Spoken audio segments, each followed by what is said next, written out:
Last year when I tried to build a business online, I kept getting asked the same question. What's your passion?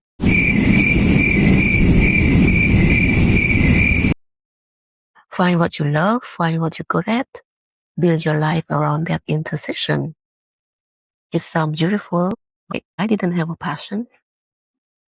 I had a skill, a software engineering. It paid very well. And I chose it anyway, and I failed.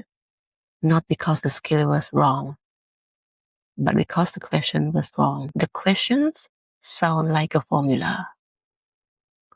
What is your passion? What are your skills? Does the intersection between the two make profit? If yes, that is your niche. It sounds perfect. But this framework assumes you have all the threes to begin with, and that is not how it works for everyone.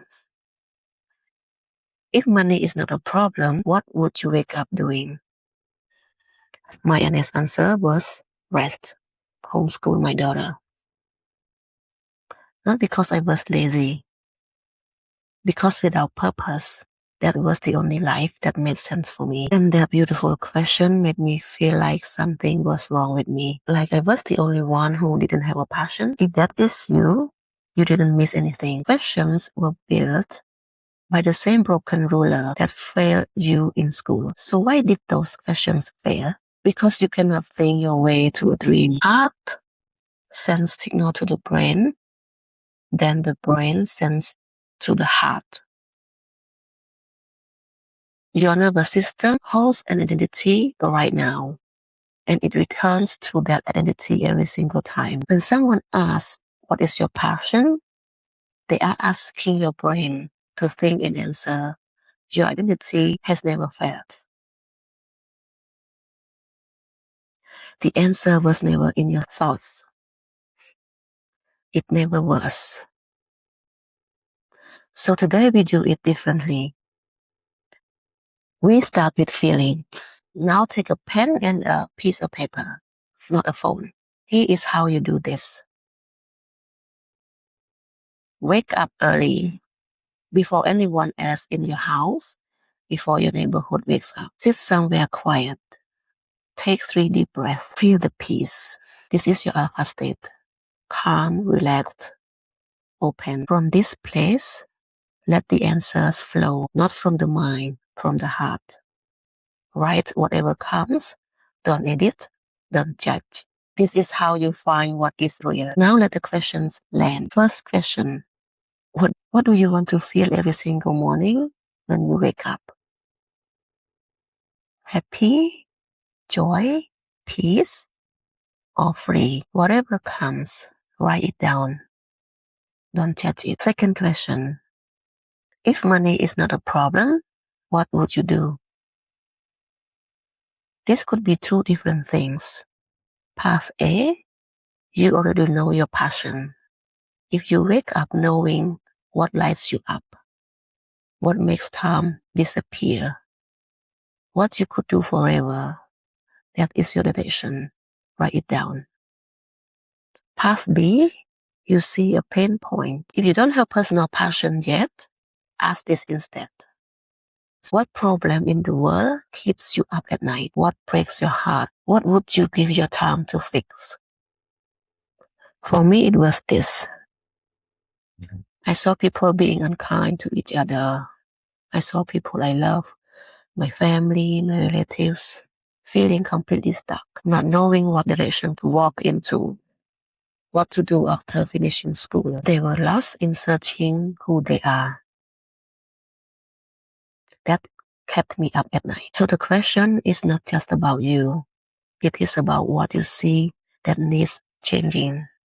What would you pour yourself into if money was not the barrier? Either way, whether it's your passion or the problem you see, that is your starting point. When you find it, when you identify what you would give your time to, that is when you find your purpose. Because here is the truth. Growing and connecting are the real reason people live. Without them, people die. That is not poetry. That is science. Third question. Don't use your brain for this one. Use your heart.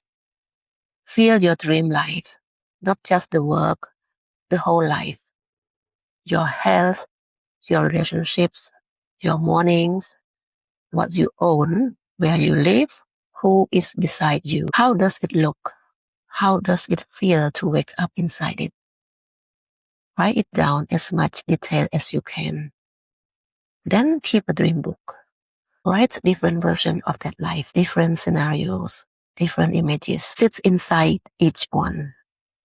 Imagine as if it is already real. Keep the one that feels like this is it.